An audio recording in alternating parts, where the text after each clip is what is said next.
Cuando hablamos del Estado central, en este caso, que también se lo puede entender desde el sinónimo de Estado unitario, hacemos referencia a aquel Estado en donde existe un único centro de poder del cual emanan un conjunto de instituciones de gobierno. En este sentido, podríamos hablar de tres características centrales del Estado unitario o Estado central, que va a ser, por un lado, como bien decimos, porque posee una única estructura a través de la cual se establecen todas estas funciones estatales, es decir, las funciones de gobierno. En segundo lugar, porque este Estado central gobierna sobre una comunidad colectiva unificada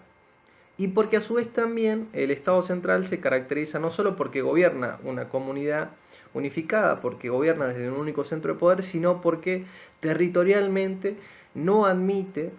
diferencias hacia dentro de su propio territorio, es decir, espacialmente no les interesan las divisiones territoriales, sino que todas las personas, toda esta colectividad que habita dentro de su espacio de jurisdicción, dentro de su territorio, deben, o mejor dicho, están sujetas a las directrices de un único gobierno, que en este caso es el Estado central.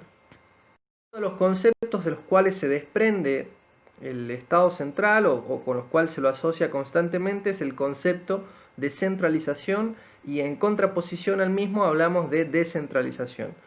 Cuando hablamos de la centralización estamos hablando de que el poder recae, o mejor dicho, hablamos de un solo centro de poder, y cuando hablamos de descentralización estamos haciendo referencia a multiplicidad de centros de poder. Entonces, en este sentido, la centralización, nos van a decir los autores, es una característica propia de los estados modernos, es decir, es un proceso que va de la mano con la formación de los estados modernos, porque recordemos cuando habíamos visto en temas anteriores el estado absolutista, que nace por esta necesidad de establecer una red de cargos públicos en un proceso de burocratización con el objetivo de homogeneizar las leyes dentro, en este caso, del reino, eliminando otros poderes u otros centros de poder, como era el caso de los señores feudales, para centralizar todo el control o todo el poder dentro de la monarquía, en este caso dentro del Estado absolutista. Entonces, la centralización es propia del nacimiento de los estados modernos, pero vamos a ir viendo cómo la misma va a desencadenar otro tipo de movimientos. Como bien decíamos anteriormente, según Alexis de Tocqueville, que es un pensador, historiador francés, entiende que la centralización del Estado conlleva necesariamente a un despotismo, es decir, cuando el poder se acumula dentro de un centro, él mismo va a generar un gobierno de una tiranía, que no es lo mismo el autoritarismo, mejor dicho, el despotismo que se da dentro del antiguo régimen, si se puede decir, o dentro, o entendido en un sentido antiguo, porque lo que nos dice el autor es que ese poder se restringe, es decir, el Estado central gobierna de manera despótica en un determinado momento, en un determinado sector, no en la totalidad de su territorio. De esta manera, lo peligroso del Estado moderno, como Estado unitario, es que ejerce un ejercicio despótico sobre todo el territorio que lo compone. De esta manera, la centralización del poder conlleva no solo a un despotismo, sino a otro movimiento que también se conoce como la descentralización del poder. Otra de las tipologías de la centralización viene de la mano o tiene que ver con la forma en la cual se entiende la centralización en términos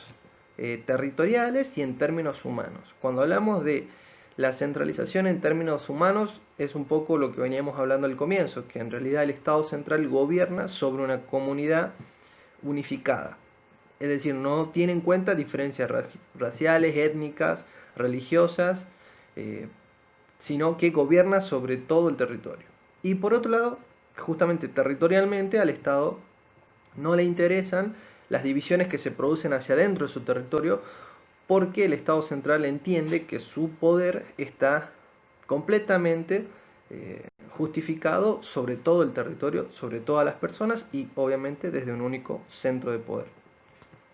Para hablar de descentralización del poder es necesario tener en cuenta una diferencia conceptual entre desconcentración y descentralización. Por un lado, desconcentración del poder implica cómo un Estado central lo que hace es construir una serie de órganos locales a través de los cuales establece un gobierno, o mejor dicho, ejerce funciones estatales de gobierno. Sin embargo, esos órganos locales que nacen de un órgano central, de un centro, de un poder central, no gobiernan de manera independiente, sino que lo hacen de manera subordinada al poder central, es decir, participan de la toma de decisión del gobierno central, pero lo hacen de una manera subordinada. Entonces, en ese sentido, se asocia el concepto de desconcentración del poder al concepto de una centralización imperfecta o relativa. Por lo tanto, la única diferencia es que existen que mientras en una tenemos una estructura de gobierno